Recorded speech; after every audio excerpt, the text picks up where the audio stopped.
Nominated Member of Parliament for Special Interest Groups, who was nominated by the Orange Democratic Movement. Honorable Isaac Mwaura, thank you so much for coming. The second person, ladies and gentlemen, this is a lady who has given herself, her life, her skills, her experience to raising entrepreneurs, and not just entrepreneurs, but entrepreneurs who will make a difference in this country. Madam Eunice Mudhoni, who is the Business Development Manager at Strathmore Enterprise Development Center. Last year, we had the first Kenya International Investment Conference at the KICC to celebrate the investment opportunities in the country. That was indeed remarkable. Today, we have an opportunity to actually listen in to the Kenya National Chamber of Commerce and Industry, and we have the Enterprise Development Manager, Mr. Masinde Mwangale Onesimus. A round of applause for him as he comes. So we have all the facets represented. Business, education, politics, or governance, if you like. Our last guest is one person who really stands to represent the Fourth Estate. She works as a media consultant, Madam Njeri Kierieni. Please, have a seat. Now, we're going to listen to our guests. Thank you so much indeed for coming. It's a great honor to have all of you, and thank you so much for being here. They're going to talk to us about what they do and how they're set to really fight corruption. For 5 minutes, and then prepare your questions. This time round, we'd like you to ask a specific question to one of them. And I'd kindly request that we start with Honorable Mwaura. Good evening. I want to start my sharing of thoughts with the Bible. As you heard clearly, I have a paper in theology. So I want to go to Matthew 7:13 and 14. It says, "Enter through the narrow gate, for wide is a gate and broad is a road that leads to destruction, and many enter through it.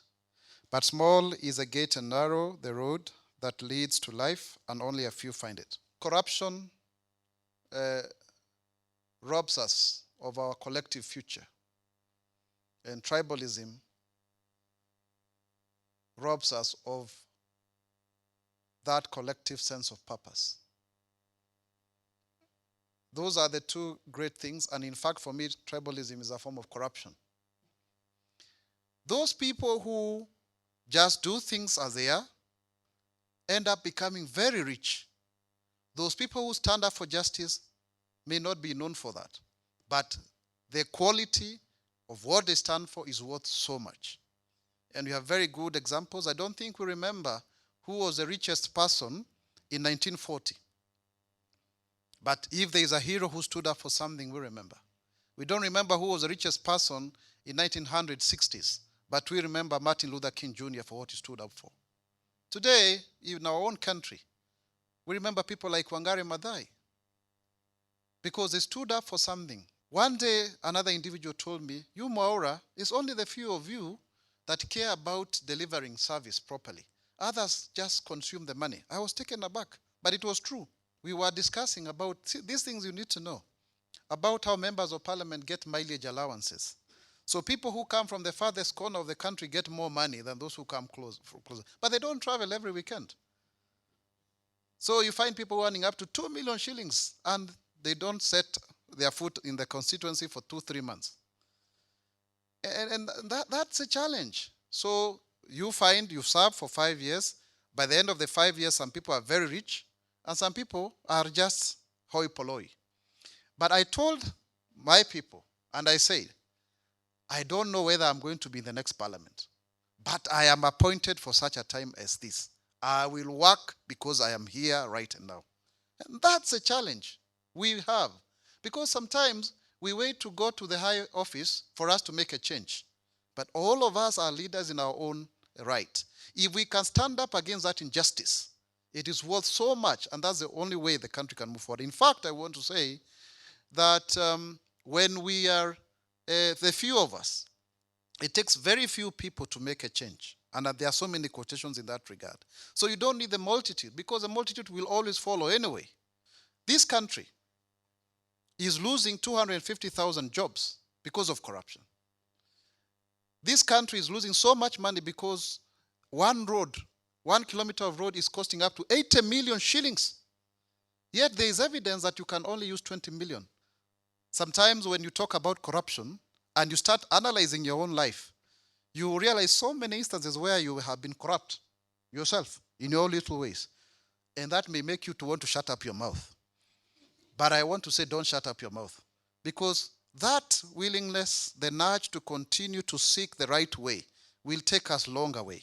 And even if, I think Jesus Christ, when he came, he never said he came for the perfect people. He came for the broken ones. In fact, he works with broken people. Can we stand up with the broken ones to fight corruption? Thank you very much.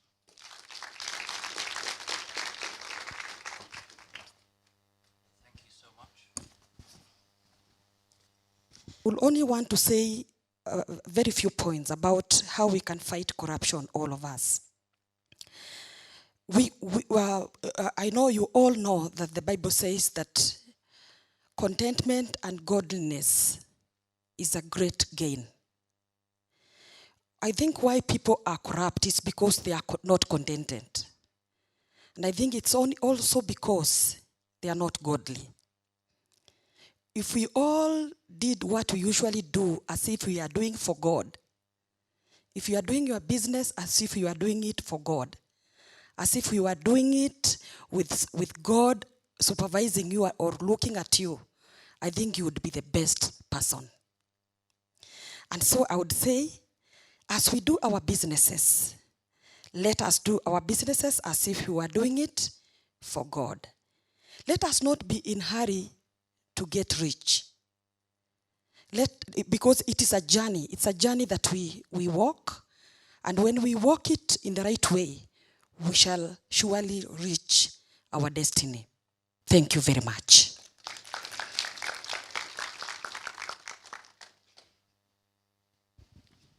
I'm Jambo. Thank you. A request to speak from here. I just want to give you a brief about the Chamber of Commerce. Chamber of Commerce is basically a business supporting institution. We have various functions.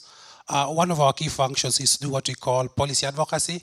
We interface with government and private bodies in terms of looking at what is it that we can do in terms of promoting what we call enterprise-friendly environment that can support businesses to thrive. We do this with various partners. We work through committees. Two, as a chamber, we also support what we call enterprise development programs. We build enterprise leaders through various programs, through training, consultancy, and even expanding the niche of reaching those who are aspiring to do business. We advise, and we don't allow our parties to be involved in corruption. For those who are corrupt, we shame them. And when you shame you, that means we even deny you the opportunities to do business with others. And this has been a big problem, particularly in terms of what we call procurement.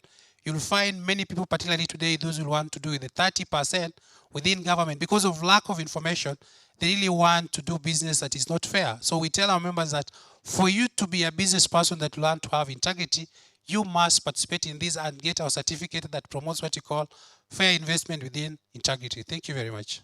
Johnston had introduced me as a researcher, and it's true, my background is in research, and even more specifically, audience research. Audience research is the type of research you do where you research segments, and the kind of information you're looking for is what are their media habits, what is their lifestyle like, what is their social economic status, and you match that to how they are receiving information.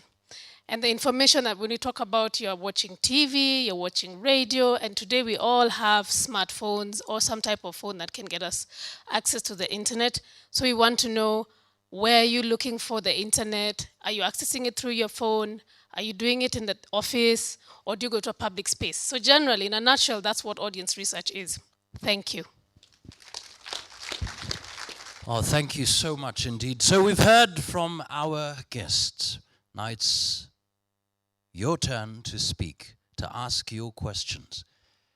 I won't ask the questions will actually come from you.